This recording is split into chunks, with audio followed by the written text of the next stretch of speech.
ブローニャ戦場に到着しました。行動開始。急ぎましょう。 Alright guys, I'll give you a rundown. So, I recorded the first part in 正直 my に言うと account. 戦闘は開発 Okay, here. So, I recorded my first walkthrough in my account. Then, suddenly it stopped when I was about to enter the map.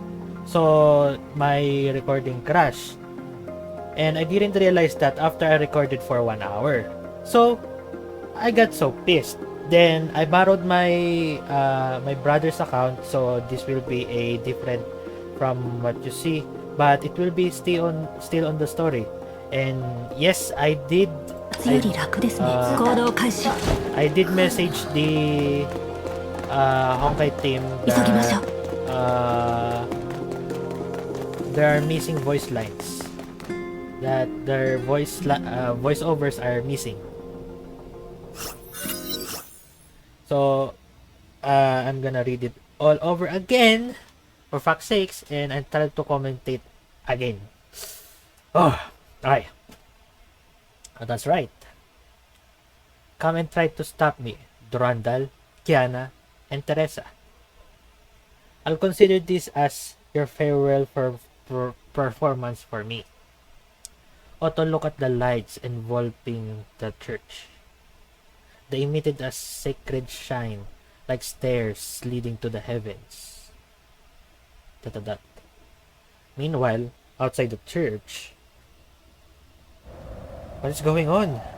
I can feel my power, but I can't use it. As her greatsword was broken, Kiana could only watch Otto leisurely merge into the strange light curtain.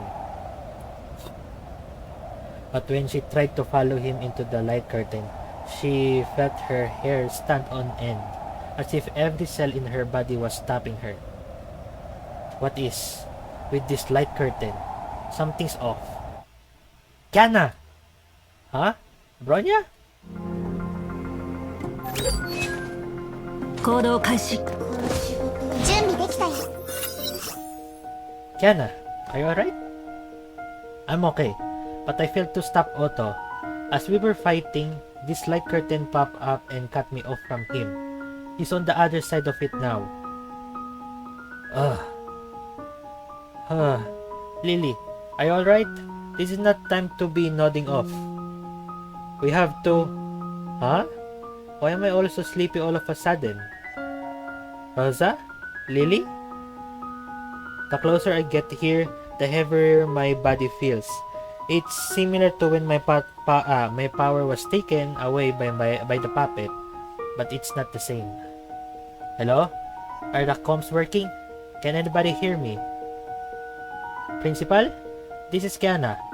The comms are working normally, and I just met Bronya and the others in front of the church. Phew! You guys are alright. The comm signal has been unstable since we started some times ago. I was worried that you've become unreachable, like Mr. Yang. In the Hyperion, the doctors and I saw a huge light curtain appear in the direction of the church. Its energy parameters were very abnormal. Did you find anything at the scene? The light curtain could be some kind of measure Otto adopted to keep us out. He entered the church long after it went up. So you met Otto? Yes, when the light curtain appeared, he said something about the gift from the imaginary tree and the power of God. By the way, when I arrived, he was holding the abyss flower and in his hand and said that it was left by the first guest. Abyss flower? The first guest? Did he mean Durandal? Isn't she Otto's subordinate? Are they fighting? I don't know. Anyway, everyone is isolated by the light curtain outside the church, and the abyss flower is right in front of us. Also, the strange thing is, this light curtain seems to be consuming and restricting Hercher's ability.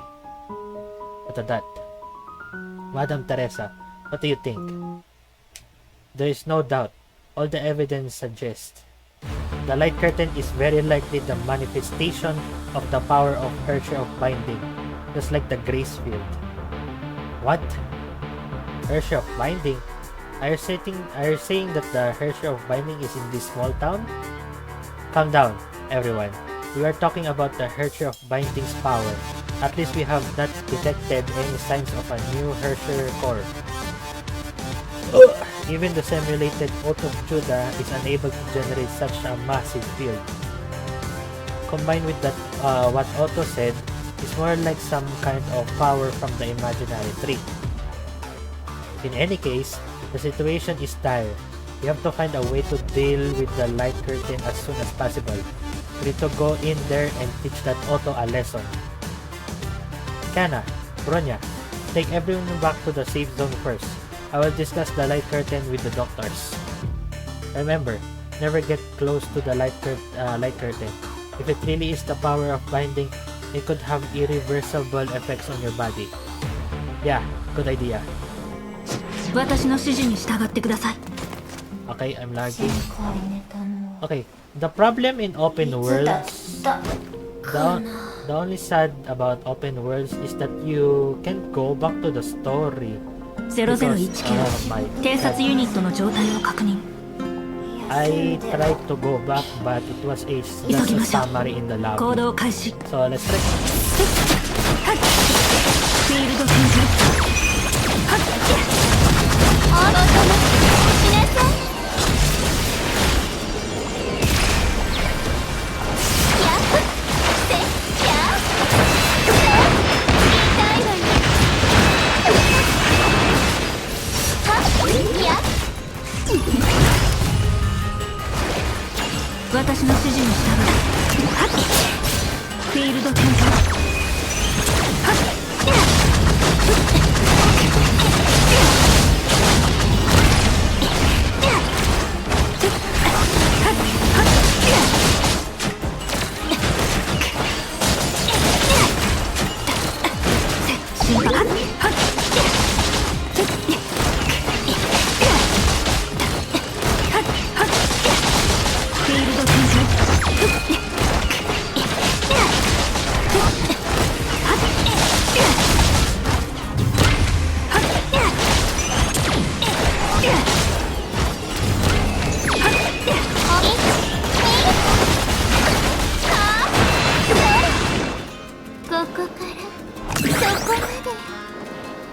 Look at Klein.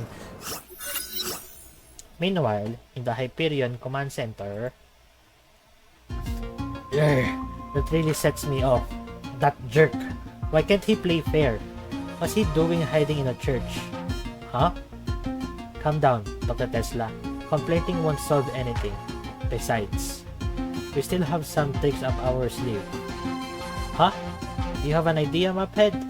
Tell me, now. Maybe we can try to break that light curtain with Celine. Celine? But isn't that the weapon we use against Herrscher? The reason why Celine is effective against Herrscher is because it can convert the Honkai energy in Herrscher's body into regular energy. In other words, Celine's attack isn't part of Honkai. As long as we supply it with additional Honkai energy, it could be used as a laser with amazing power. Initially, against the power of binding, using Herrscher's power or even regular Honkai energy against it is like bringing a knife to a gunfight. Oh, gun game. But if we're using conventional energy weaponry, we don't have to worry about that. We can push full steam ahead with an attack. Shoot! I knew I should have brought along all the silver bullets. Then you'd have to take the innocent bystanders into account. One thing is certain, no matter how the light curtain acquired the power of binding, it must have some kind of operating mechanism to dissipate the energy. But I don't know. Forgive me for my bad English. Every operating mechanism functions within a threshold. The power of binding naturally can dissolve regular energy as well. but that is not its primary target. So our output will more likely exceed the threshold. Like a battering ram against a stone. It's a matter of brute force. Indeed.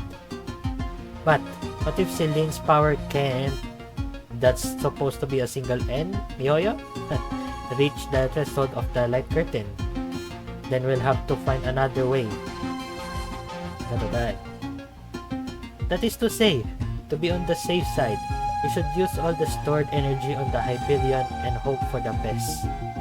But on the other hand, if Celine outputs at maximum power, once we fail, we will lose all of the Hyperion's combat power. Indeed, Otto doesn't seem to be bothered. He might have a backup. Either way, the plan is good enough. I will inform Kana and the others first. We'll leave the power setting of Celine and any other preparation to you, doctors. No problem. Let's play rock, paper, scissors for it. Wow. A few minutes later, Kana, Bronya, can you hear me? Loud and clear, Principal. What are the instructions? The doctors and I will try to use Celine to deal with the light curtain in front of the church. You'll lead everyone away somewhere out of reach as soon as possible. At that time, if our plan is successful, we'll be able to enter the light curtain once it's safe, then find Otto. I will catch up with you shortly after. Celine? Kana, the doctors will explain later. For now, let's follow the principal's plan. Yeah, you're right. We need to hurry things up. The front line is in position, Dr. Tesla. How are things on your side? Testing firepower at 20%. According to Einstein's plan, Celine is ready to be activated. Okay, Kana, have you retreated into position? We're gotten to a safe location. Copy. Dr. Tesla, we're good to go. Roger. Hyperion shipborne anti-Hersher arm, main gun, Celine, activate. As Celine unfolded, the Hyperion began to make the sound of focusing energy, like thousands of turbines turning at the same time. System control, ready. Output control, ready. Orbit control, ready. Target lock. Fire! It's lagging. Commencing range corrections. Correction complete. Yo. Celine, fire! A beam of white light struck the light curtain. With a loud bang, a clear hole appeared. Great, we did it. Kana, how are things on your side? No problem here. You can see clearly the hole in the light curtain. Great, then we'll prepare a more powerful... Wait, Dr. Tesla, something is wrong. What's wrong? The light curtain. It just instantly repaired itself. What? Repaired? I knew it wouldn't be that easy. So that jerk not only put up this annoying barrier, but even found a way to make sure it stayed repaired. Or is this also part of his power? Mophead, and you, Nagamitsu, were you able to calculate the light curtain's threshold based on that test shot? Of course, Dr. Tesla. We have good news and bad news. What? Quite beating around. Another misspelling here. That's supposed to be A-R-O-U-N-D. Oh, rude. The bush and just tell us. The good news is that Celine's attack worked and we were able to get an exact energy threshold reading. The bad news is that the threshold is so high that even with all the Hyperion's remaining energy, we still wouldn't be able to completely destroy the light curtain. And if the light curtain is not completely destroyed, it will regenerate itself, just as Kiana saw it. What? I thought we were able to reach it with just 20% of the energy. But even with 4 times as much power, it would only make a bigger hole. It isn't enough to keep up with its self-fixing. let alone destroy it completely. To completely destroy the light curtain, we need to use at least 5 times the amount of the entire Honkai energy stored in the Hyperion, all at the same time. Which is to say, nothing about how we're going to concentrate that much energy into the Hyperion at once. The power required by that theoretical value exceeds the maximum power that Celine can fire. In other words, the plan to use Celine isn't really feasible? I'm sorry, I have to admit. Wait, Dr. Einstein. Perhaps everything you said was just good news. What? What are you talking about? You expect us to just conjure up a few more Celines? Yes, exactly. What? Are you serious? Wait a minute. Are you saying... You got it. I say we use the power of her chair of reason to construct an array of Celines with sufficient power. Huh? What? Is that even possible? Of course, it will be difficult. After all, this is something that even Mr. Yang has never done. But it's worth trying. Bronya, have faith in yourself. Ooh, a few months ago. This was the first, this was the beginning of, what is that called? Virtue of Dominance. I think the second part of the story. Second chapter of the story. A few months ago. He's a survivor of the first eruption. At that time, Berlin was in shambles. Schicksal found him at the epicenter. That's right, he's the last Welt, the first Herrscher of Reason. When the man beside her shared this story, burp, Bronya noticed he sounded a bit tired. Back then, things like Herrscher of Reason and Welt seemed distant to Bronya. The core wasn't a part of her story yet, nor the figures in her dreams a part of her experience.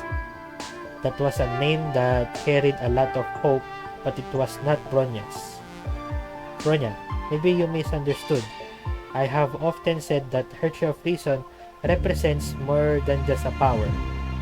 This also means the potential that can be unleashed by Herrscher of Reason is far beyond what I am now able to control. Huh? Herrscher of Reason represents a sort of civic conviction, a conviction that humanity can fight against the Honkai, that humanity can rebel against the gods. The reason why the first Herrscher of Reason chose to fight for humanity is because he retained his consciousness as a human, while taking on the thoughts of the 300,000 people in the core.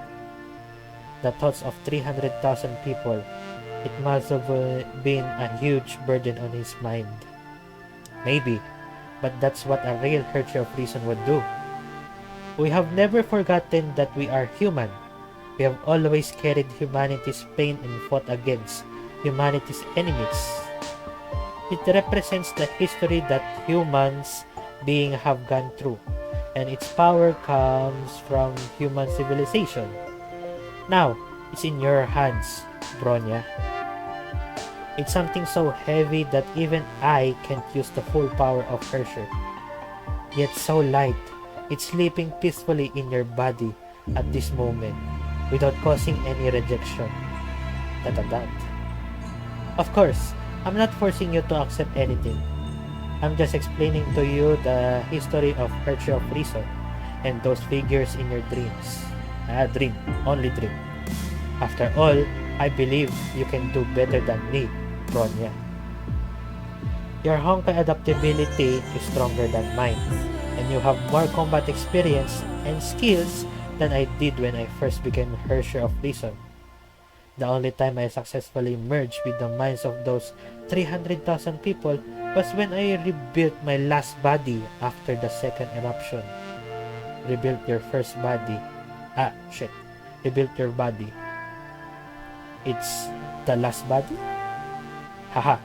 At that time, I thought it wasn't possible either.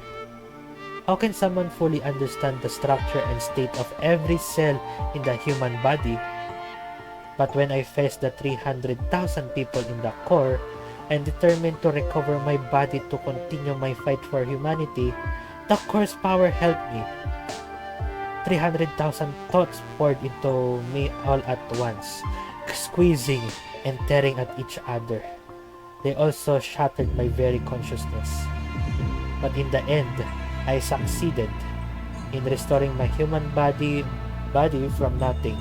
It was the only time I fully unlocked the power of Hershey of Reason.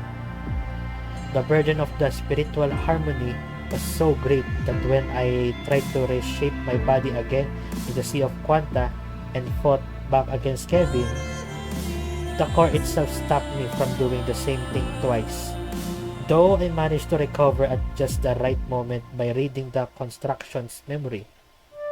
But now, this body has adapted to Hershey's core, as you can see.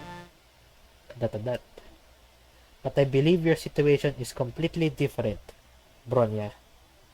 Not only because you have far more talent than me, but also because you have the same light in your eyes, as Welt Joyce once had. Shit! Sorry. You never met him, but I promise you, you both are very alike. I have to drink water first. Give me a minute. There we go. Bronya, maybe we should consider other plans. Don't worry, Principal. I know what I'm doing. Will she really make it? Don't be silly. Haven't you done something similar? If you've done it, why can't she? Okay, I trust you, Bronya. I understand, Bronya. I will leave it to you. We'll charge Celine on the Hyperion for the second and last time. Then we'll attack on your command. After all, if we have to do this, everyone with anti-entropy must be worthy of believing in Hershey of Reason. I see.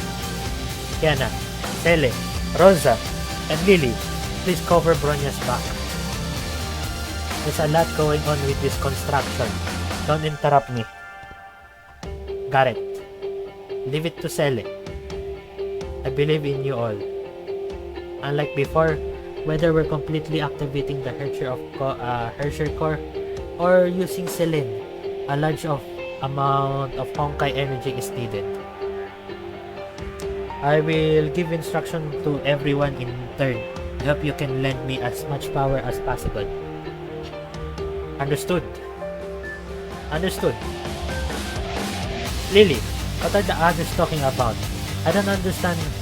What is Celine and constructions? Lily, he is not sure. In short, we need to protect Bronya. Oh, I get it. Then off to battle. I might lag. Promise, I might lag. It's gonna be hard. But even think about getting in Bronya's way.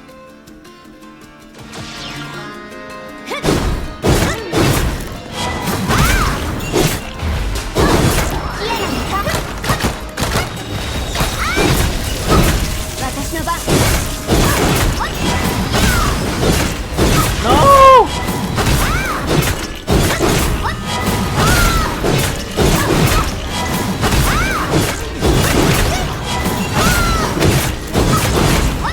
Fuck you guys!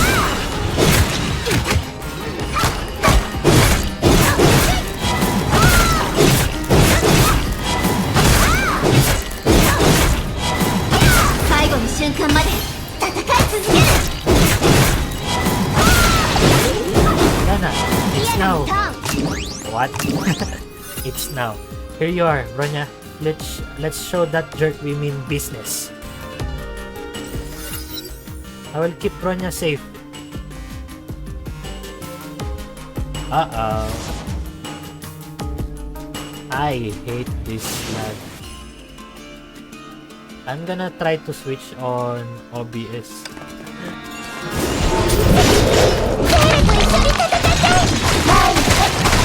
Out of my way!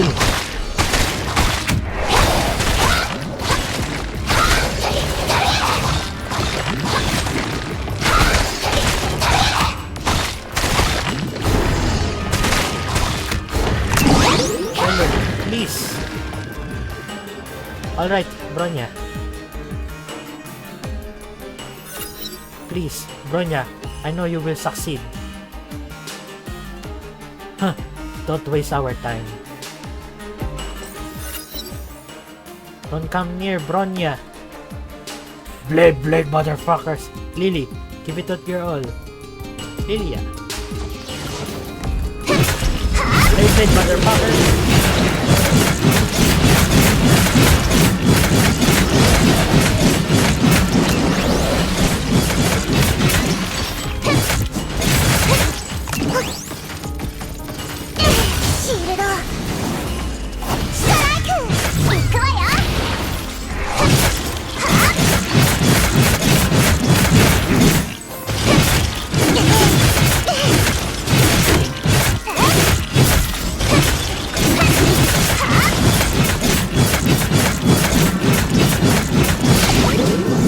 One more left. Leave it to us.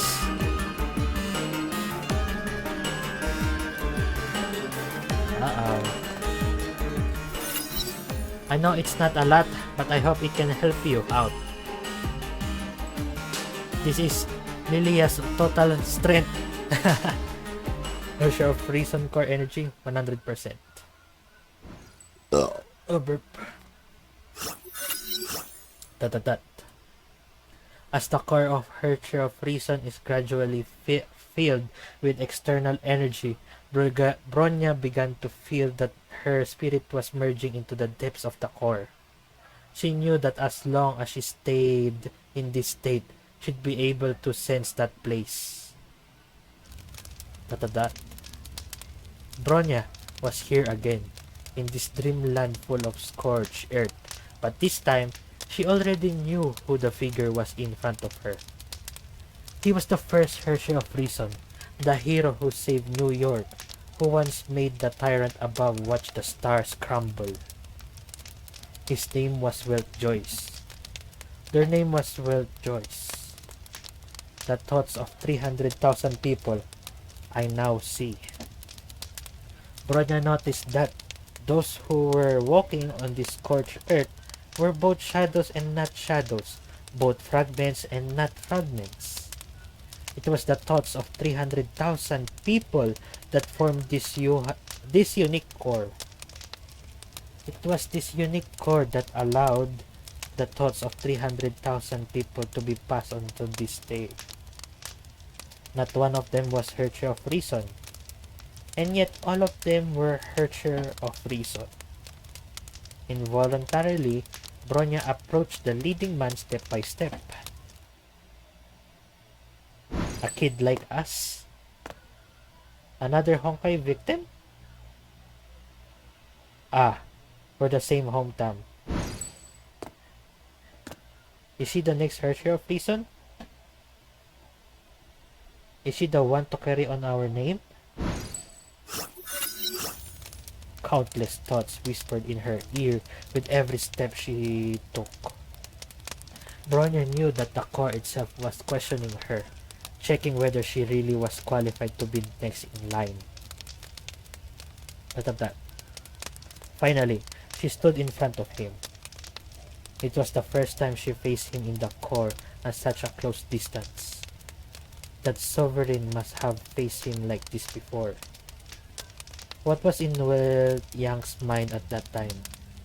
And before that, when he was here treating this scorched earth, it was in his mind then. What was in his mind then? The warrior to take on Honkai. At so young an age? Yeah, you read that alright. Her will is strong. But she's also immature.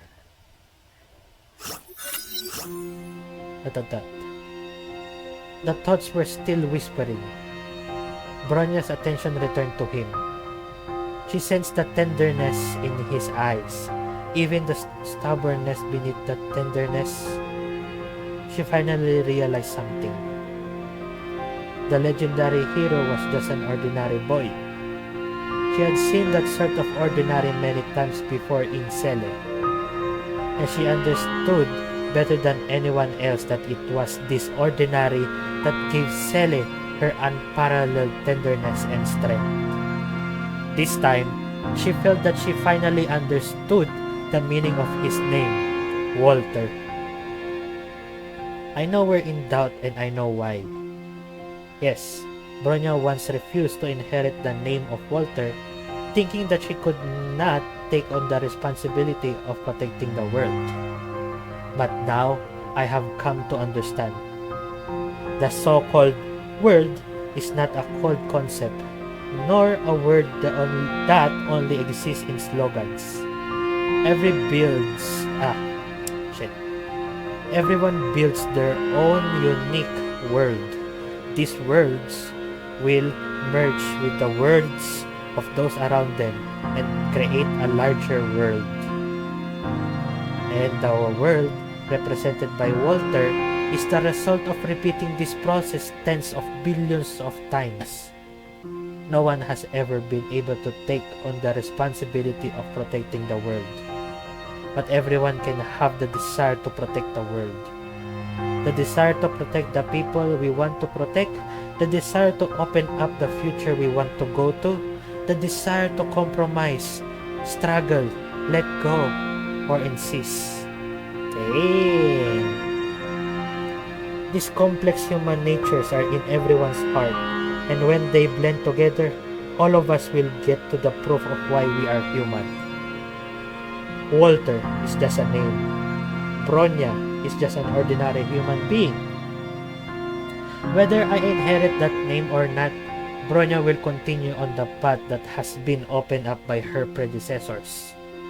No matter how much strength she has, Bronya will use it to protect the world where everyone lives.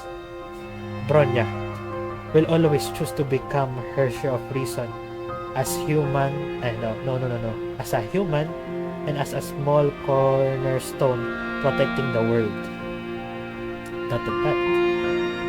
The gentle but determined boy didn't speak.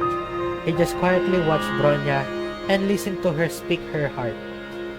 His eyes were saying, "We knew from the beginning that you would get to this point." Oh. She has hesitated before, but she has conquered her doubts. She was afraid, but she has conquered her fears. Maybe she really can bring hope to humanity. At the very least, she deserves to be the next Hershey of reason. Her will has become resolved and mature. Well then, we must do everything in our power to help her. To neither give in to the Honkai nor kowtow to the gods. This is our unanimous thought. Nothing more be said. She is ready. That. Yes, Bronya is ready now. The 300,000 thoughts, Bronya is ready to bear them all. Dang! Like, give it to me all. Spiritual harmony, begin. In an instant, countless soul fragments poured into Bronya's consciousness. These souls had traveled different paths, hesitated at different points. But they finally made the same decision as Bronya. They decided to protect this world that belongs to human beings. It was this decision that made their fate and Bronya's fate intertwined at this moment. Ugh! The thoughts of 300,000 people poured into her along with their traits. Some of them were determined, some brave, some cautious, others immature. And Bronya also felt the power that her companions had given her before.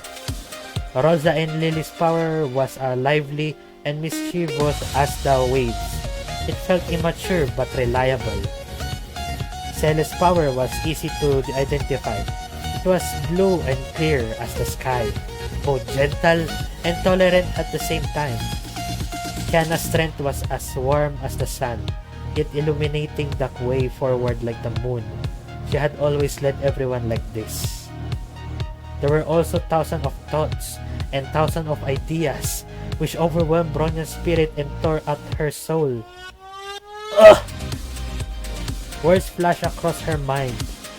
Human, Herrscher, Honkai, civilization, peace, war, violence, warmth. The spiritual pain didn't last as long as she had expected. She gradually grasped the waves of thoughts, learning to stay afloat as though she were surfing them.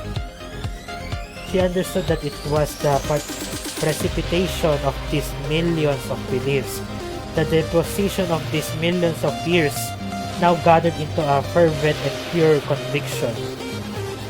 Human beings will change the world with our own will. The power of Herrscher of Reason rapidly spread to the other side of the singularity at a speed that Bronya couldn't fathom.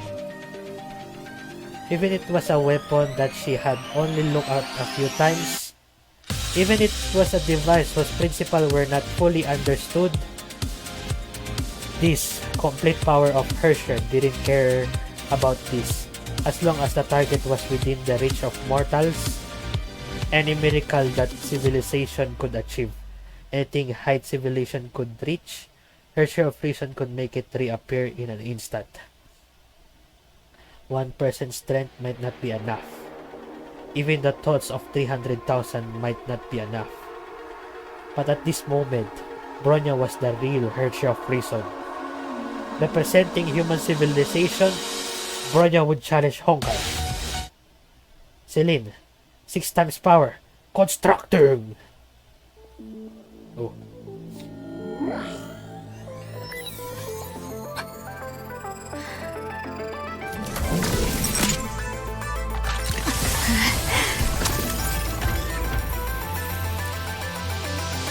Fire!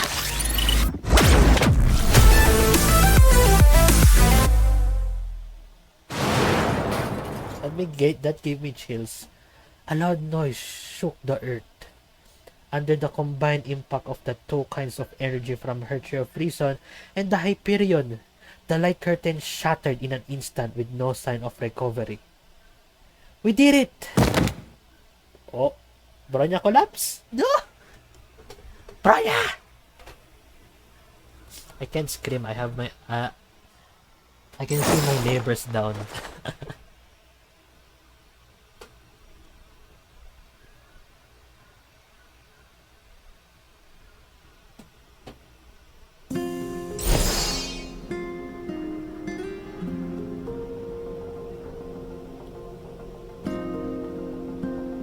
Okay, my recorder is FBX and I don't know if it will... I think it's not compatible with my laptop. So I will try to fix OBS. Bronya! Wake up! Oh, the abyss. Look how fucking big it is. It's even taller than me. I think Nate or Sel. No, I think it's bigger. It's taller than Durandal. Bronya! Bronya lost consciousness. She created Celine out of thin air. After doing what no other Herrscher of Reason had done, she was completely exhausted. Celia felt Bronya had almost no breath in her arms, as if the latter's souls could dissipate at any time. Bronya! Bronya! Bronya! Hold on! What should we do? Is Bronya going to die? No, she's not gonna die because she's in Apo too! God's sake! Don't say that, Rosa. Is there anything we can do? Wait! Cele! Leave her to me. Isn't there something nearby that could save Bronya's life? Huh? That's... the Abyss Flower? But other issues aside, we don't know how to use it at all. Because... this is my ano. Because... Herrscher of Death looks like Cele from the previous era. And... Aside from Shariak's bloodline that can use this Abyss Flower, it's compatible whoever has the capacity of wielding the Abyss Flower. That's only on me. But, okay. It's okay, Sele. Trust me. Are you sure you can control it? Somehow, I feel familiar with this weapon. Maybe my power resonates with it somehow. I think maybe I've known how to use it all along. I see. But allow me to do it with you. Is this really the time for that? No, I mean, I can feel that. Are you trying to show off? Huh? Even if you do know how to use its power, you don't know how to properly wield it yet. And you don't know if your strength alone is enough to save Bronya. This. So please, let me help. Let's save Bronya together. That. Alright.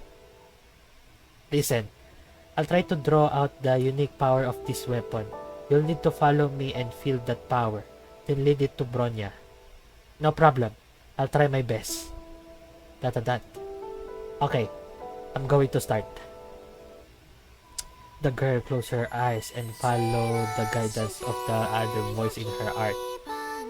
She felt Bronya's vitality in her arms and noticed a strange but familiar power nearby. This is my first time hearing this song. She weaved her power into a thread that connects the two. Please, it has to work.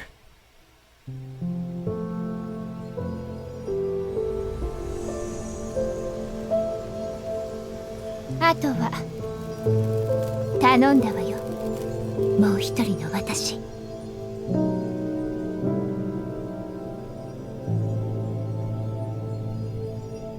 Dang. Did it work? Bronya. Sele. I tried to do that. Bronya lost consciousness once again, but Sele sensed that it was just drowsiness caused by excessive fatigue. I'm so glad, Bronya, you're alright. Thank you, Sele. That. Sele? That. The girl couldn't hear her own inner answer for a long time. Huh? Other me, are you alright? Other me. That. This. You're being annoying. I'm fine. Oh, you scared me. Somehow, I'm also tired.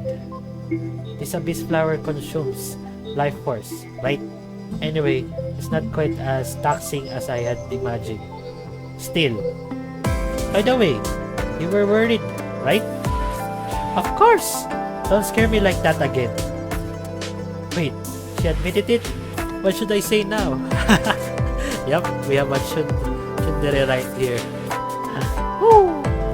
Do you hear me, Sele? Alright, I'm the obedient Sele. I'll do whatever you... Huh? Wait, what is that?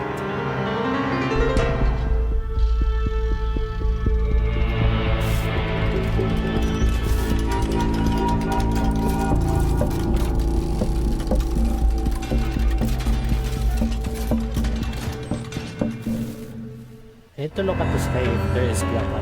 Hey Maphead, is this a joke? Tell me that's not the thing we saw in the second eruption. Judging from the energy readings and monitoring responses, it is indeed the grace field. No, to be more accurate, it's the power of binding being used in a way similar to the grace field. Yana, get everyone out of there. If we get hit by that gear, it's all over. We don't know if it's a defense measure triggered by breaking the light curtain or what, but it's rapidly spreading out with the imaginary seed as its core. Oh. Sele, Rosa, Lily, can you move? Rosa could barely support her body with her great sword. I gave all my power to Bronya just now, and I don't have much strength left. Lily has fallen asleep.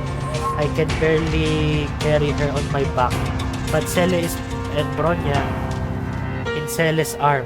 Bronya is breathing steadily, but she still showed no sign of regaining consciousness. It's okay. I can carry Bronya. What should I do? Everyone looks incapacitated, but the gears aren't slowing down at all. Is there any way to deflect them? Kiana tried to hold the great sword in her hands, but the power is still out of control. Shoot! My power still hasn't recovered. Everyone was silent for a while. The drifted gears were rapidly expanding and drawing nearer. All of a sudden, a roar pierced the air. That's the assault ship on the Hyperion. Teresa, when did you go out? This is good. Now that you're already here, Teresa, let the ground combatants board the assault ship as soon as possible and retreat. No, Doctor. Retreating won't work. Not this view. Can be... If Teresa wasn't here, it can be a wallpaper. Teresa? Oh wait. Drink water. Oh. Bronya and the others just got through a fight. Now they're exhausted. Considering the speed this gear are expanding at, I'm afraid it's risky if we retreat from the air. At. Okay, it's raining. So I should close my window. Hi. Doctor, do you remember that experiment we did about with binding? You mean... You guys have probably thought about it too. If I use the grace field to output the same binding power, Kiana and the others will be safe. Wait, Teresa, theoretically, it could work. But, Madam Teresa, you should know what the grace field means to you as a mantis. I know. I experienced it during the second eruption. Come on, didn't you see that imaginary seed to match that thing's strength? You'll die. Maybe. No, she's not gonna die because in Apo 2, we heard her voice. We heard Teresa and Timido and Lyle calling her the overseer. See? When the field is deployed, the ship engine powered by Honkai energy will also stop running, even if we can't remotely control it from the Hyperion. I know. Looks like we can't stop you. Thank you for your understanding, Doctor. The assault ship soared higher toward the Nihilus seed. The radio signal grew weaker until it disappeared. So quiet around here. Only a monotonous mechanical hum can be heard. 2000, Shiksal HQ. Thank you for accompanying us to take Kiana's art photo, Teresa. She likes you very much. The last time I had a good chat with her was a peaceful afternoon. Sitting on the bench, they watched a father and daughter playing together in the distance and chatted for a while. Cecilia, your application to the Far East School program you applied to has been approved. Shit. Really? That's great. But be more diligent when you go through the process next time. This time, you didn't indicate the priority of the program on the files. Luckily, I happen to be a cautious person. Otherwise, who knows how long they have stayed in that stack of files. Thank you, Teresa. I feel that you care about this program a lot. Of course, it's your dream, isn't it? Kiana is growing up every day. If we don't hurry up, she will be too old for that school. Then help me realize another dream, okay? About last time's proposal. This I think this is proposal because it's so accurate, but you need to remove the E at Mihoyo. Okay, Honkai team. Okay, sorry. Because Mihoyo is a large company with many games. Do you want to be a teacher in my school, Teresa? Forget it. I can't be a teacher. Huh? Why not? I'm not good at dealing with kids. They won't see me as a teacher. Is that so? I think you'll be fine. Kiana likes you. I'd better stay at this HQ.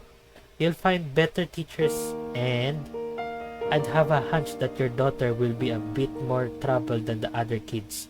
I can't handle her. Thanks for the compliment. It's not a compliment.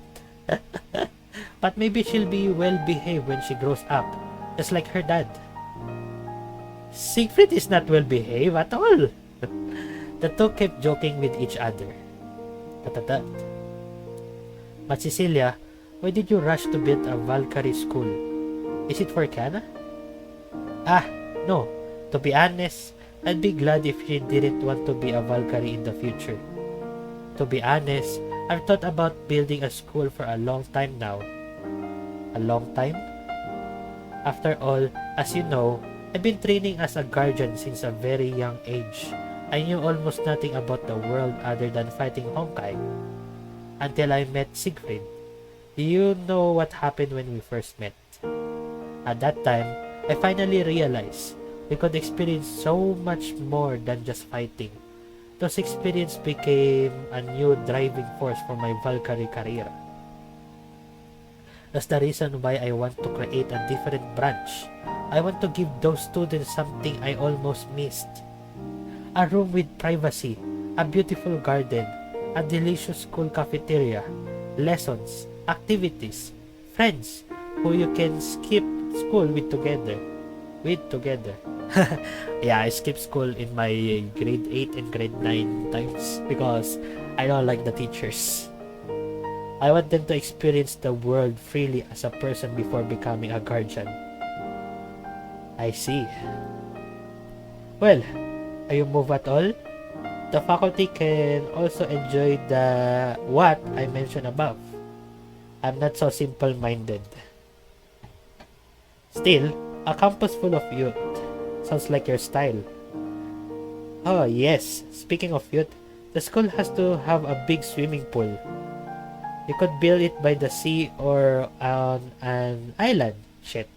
Everyone could spend summer hanging out. Yeah, they will play outside and have claw machines and arcade. Oh, burp, and an amusement park. I used to enjoy arcades. They wouldn't want to study anymore. Huh? You think so? Maybe think about only opening them on weekends. Haha, that's more reasonable. I just want them to have their own lives. A life that has nothing to do with their career or responsibilities. A life where they can wholeheartedly make themselves happier. Even as Valkyries, I want them to see things for themselves, experience the world at their own pace. I hope that one day they will be able to decide their own destiny and choose what they want to protect. I hope they will have beautiful memories in mind when they cry out, fight for all that's beautiful in the world. I hope they truly understand what that means. And what we need to do is witness and protect them all. Yes, you're right. Teresa, it's okay if you don't want to be a teacher. Why bring that up again? But I hope that once in a while, you'll come by to see Kiana and her classmates at school. I'm sure you'll be in for a surprise. Haha, and I'll be looking forward to it. Speaking of which, for a unique school like this, it may not be appropriate to call it Far East School. Why not consider using another name? You're right. What should we call it? Well, we need to think about that. How about Saint Freya? It sounds for youth. Oh.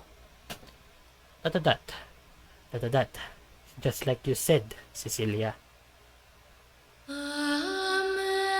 Don't give me that look at that song. She's not gonna die. The students of Saint Freya have grown so much. We can't even believe it. Don't give me that look, Teresa! They can now decide their own destiny, choose what they want to protect, and they will never stop going forward, even if they are far apart from each other. Although, students of Saint Freya do cause all sort of trouble, but you're right, Cecilia. This is the future that is different from ours. This is the future we should protect. Dot. Teresa took a deep breath. Judah, my old friend, you have always been all-powerful. So please, help me one last time. 制約の十字架大霊定格出力心音結界抵抗展開 It happened in an instant. The divine key hit the imaginary seed accurately. The chain reaction made all the gears covering the sky lose their power. They broke, dissipated,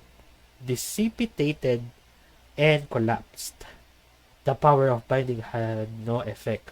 Otto's church was no longer guarded by any barriers. Teresa Apocalypse had achieved the expected victory and paid the expected price. No. She's not dying, okay? Look at that.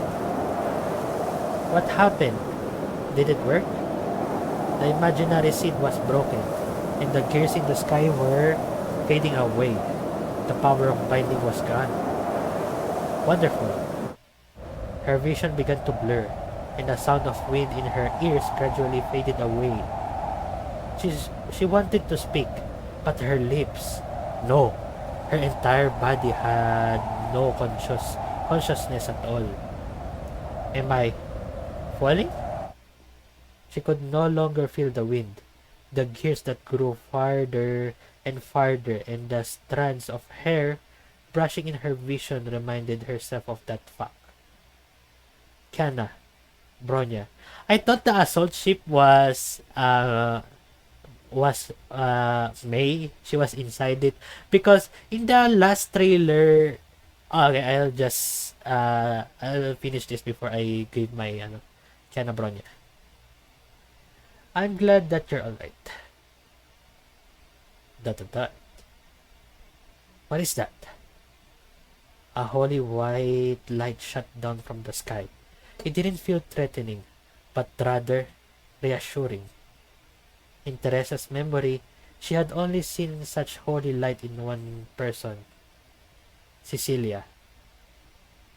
After saying the name in her head, Teresa lost all her strength. She closed her eyes and let herself fall into the unconsciousness and fall.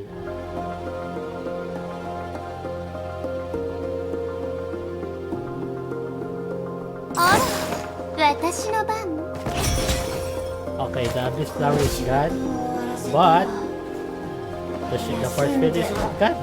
Nice. 私の指示に And 従 I って can ください enter the... Right.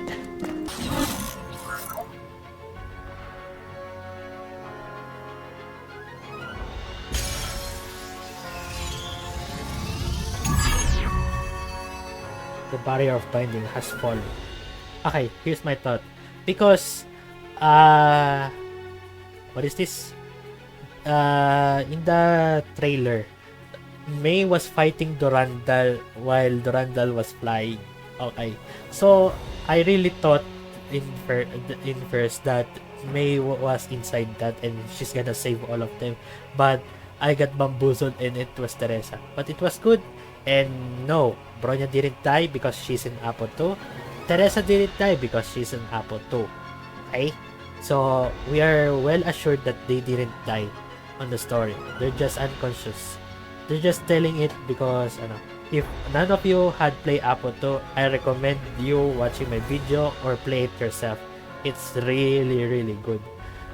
With that said, Thank you for watching, and I'll see you to the next video, guys. I'll try to record on OBS.